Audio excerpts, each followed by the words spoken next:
Hey guys, this is Lauren Boone for NOI Education Services. It is a day ending in Y, and so we are talking about best assessment practices. Now, the new RTO standards are out, and everyone is asking what are the changes? Well, when it comes to assessment, there really aren't any. However, I've been doing this series for I don't know how many years now, so I'm going to do it again in 2025. Today, we are talking about reliability, and reliability is basically all about your benchmarks. It's one of the ones that really does come up. So we tend to focus a lot on the rules of evidence when we come into audit. However, reliability is probably one of those ones that certainly tends to come into the audit scope a lot more.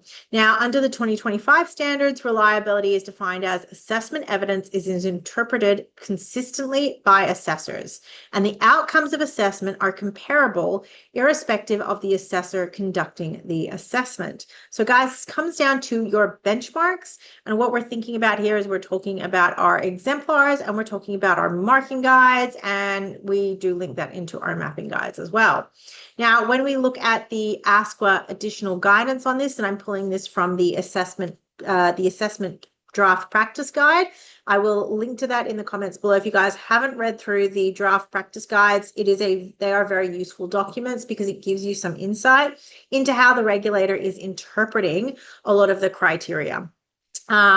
So what it says in there is you are able to show how you achieve reliability in assessment, for example, by one, having an assessment system that includes sufficient context, detail, and guidance to enable assessors to make consistent assessment decisions and minimizes variation between assessors. Now, again, so we're linking that into sufficiency, which we did in a previous episode. If you guys haven't seen that, go back. And it also talks about context, which links into validity. And we did an episode on that. And so you can feel free to go back and watch that as well. It also says by developing evidence criteria, i.e. decision-making rules to judge the quality of performance.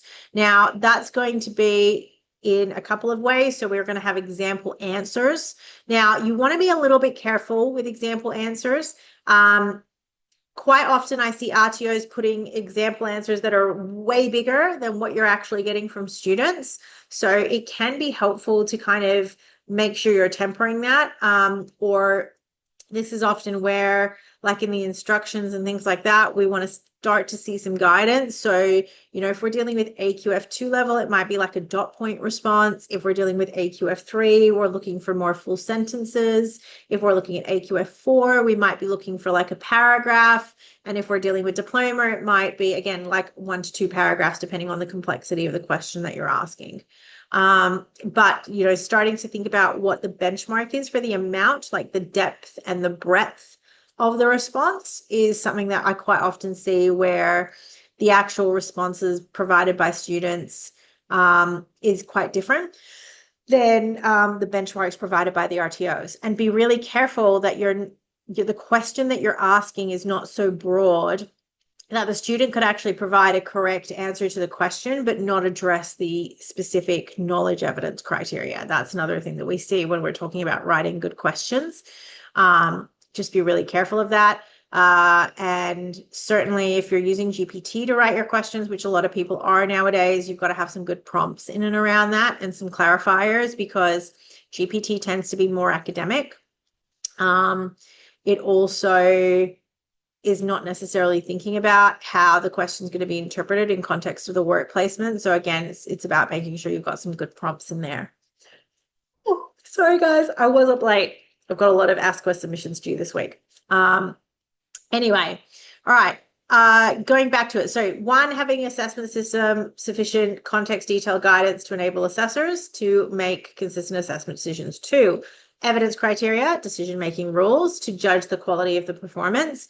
3, identifying benchmarks for practical activities that are broad enough to allow for variations in the task being undertaken and any variations in the context, but include sufficiently detailed observable behaviors. Now, that is a little bit broader than what we've seen in the past, but the observable behaviors point is key there. That's something that ASQA has been on about for years. It's something that they want to see, is that when you define what that benchmark is, it's observable. Okay, so I'm going to give you a couple of examples of this where people stuff it up all the time. So effective communication, right? And there'll be this like really broad benchmark of the student effectively communicates with others. That means nothing, okay? Effective communication means that you're speaking to your audience, you're making good eye contact, you are speaking in a language that your audience will understand. You may be asking clarifying questions. You're keeping your body language appropriate to the situation, and we can define what appropriate body language is for a situation. So if it's a business context, which it's going to be in a lot of these, it's going to be either relaxed casual or relaxed formal. So we're going to keep an appropriate amount of body space. We're going to limit physical interactions, okay? We are going to not speak over another person. And again, there is some context on the culture that this is being assessed within. Things like eye context changes between culture. The amount of body space changes between cultures as well. Like in Latin cultures, it tends to be a lot smaller. Like a smaller body space is more appropriate, whereas in some of the Asian cultures, a larger body space is recommended. Personal space is recommended. Eye contact in certain cultures is disrespectful, whereas eye contact in a Western culture context is respectful. The tempo and the pace that you're speaking as well. So if you're dealing with people across a wide different range of cultures with different, like they come from different ESL languages, or they are less academic, then you may want to slow your pace down. I speak naturally very, very quickly. Most of the people that I speak with are academics. And so it worked quite well. But if I'm dealing with students, I will slow my language down to make sure that they have an opportunity to understand exactly what I'm saying. Tone, it can come into it as well. So there's a range of different observable things that we can provide when we're talking about effective communication. Okay. So we want to make sure that we have observable behaviors in our benchmarks, okay? And then the last one that they give is actively ensuring assessment practices through monitoring the reliability and consistency of your decisions by your assessors on an ongoing basis. Guys, this is post-validation, okay? We're actually going to be checking to make sure that our assessors are doing the right thing, that everyone's consistent. And what I will say is that the more you can include your assessors in your validation practices, they might not lead it because they were the person making the assessment decision, but making sure that they are included is really important. The reason why it's so important is because it's important for if it's quality people who are leading it, then you need that industry person in the room to explain what things mean. Okay. And that's very important for quality staff to understand, for compliance staff to understand. It's also important for assessors to be thinking about when they're collecting evidence, what that evidence looks like when you don't have the relationship with the student. Okay. We are all clouded by the relationships that we have with students when we're determining competency. It's one of the reasons why we have conflict of interest procedures and why we don't recommend that you do a lot of in-house assessment for your trainers and assessors, that trainers and assessors aren't assessing friends, family, things like that, because we are always clouded by the relationship that we build with our students over time. Okay. So a lot of the time when we're determining competency, we're determining it based on our relationship, based on the understanding that we've built over a period of time of that student's capacity. That's not always necessarily well evidenced. And so the validation process is a checkpoint of that. And it helps bring trainers and assessors back to that point of, okay, but ultimately at the end of the day, what evidence am I collecting to show that this person is competent? Okay, so it is really nice whenever you can do validation processes, which do include a range of people, which are a group exercise and where the assessors can be involved. And I ultimately like to do that as well when we're even doing pre-validation of the assessment tool itself. If I can get, several trainers and assessors in a room together, we did this activity earlier on this year, whereby we got several chefs together.